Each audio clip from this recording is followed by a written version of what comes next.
नमस्कार, स्वागत है आपका गेम्स ऑफ गद्दी में। आपके साथ मैं हूं अमित गर्ग शुक्ला।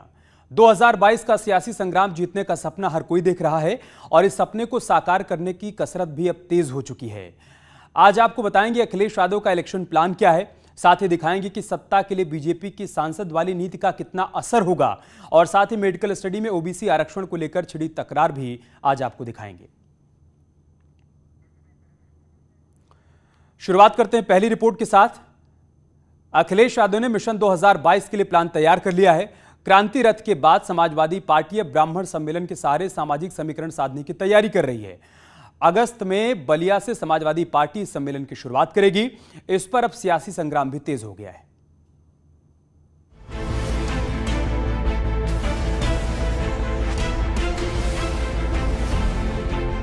उत्तर प्रदेश में ब्राह्मण समाज को साधने की कसरत में सभी दल जुटने लगे हैं।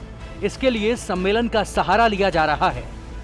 बीएसपी 23 जुलाई से ही ब्राह्मण सम्मेलन की शुरुआत कर चुकी है और अब समाजवादी पार्टी भी उसी दिशा में बढ़ रही है। अखिलेश यादव ने 5 अगस्त से ब्राह्मण सम्मेलन करने की इजाजत दे दी है।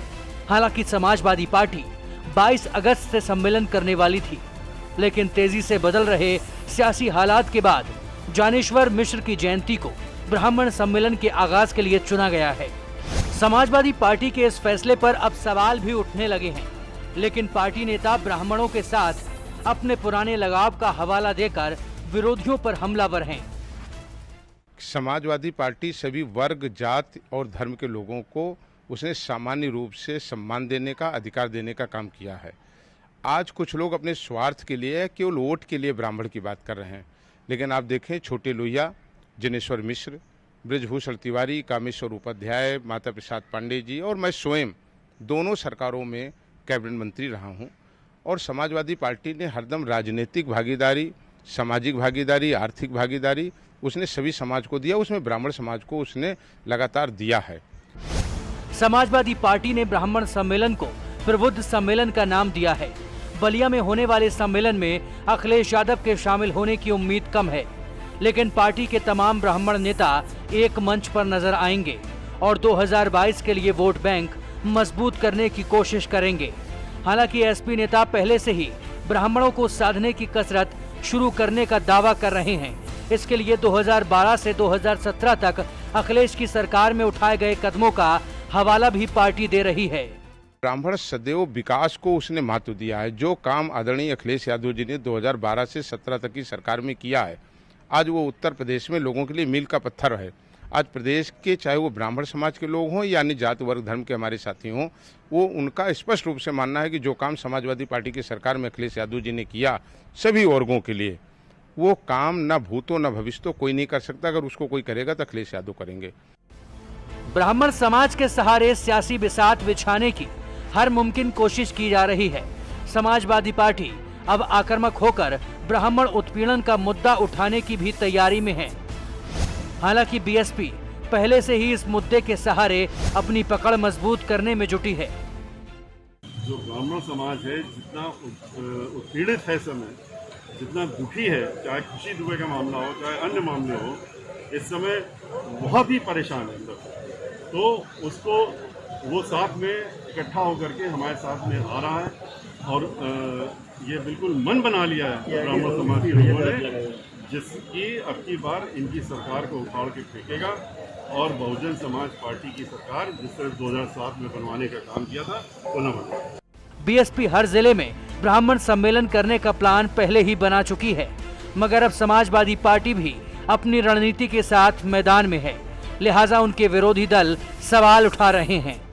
उत्तर प्रदेश में इस समय होड़ मची है। कहीं कोई ब्राह्मण साधने की कोशिश कर रहा है, कहीं कोई दलित साधने की कोशिश कर रहा है, कहीं कोई मजहबी ध्रुवीकरण करने की कोशिश कर रहा है, जातीय समीकरण बनाने की कोशिश कर रहा है। लेकिन उत्तर प्रदेश का चुनाव तो उत्तर प्रदेश में योगी आदित्यनाथ जी के किए गए विकास कार्यों के आधार पर होगा।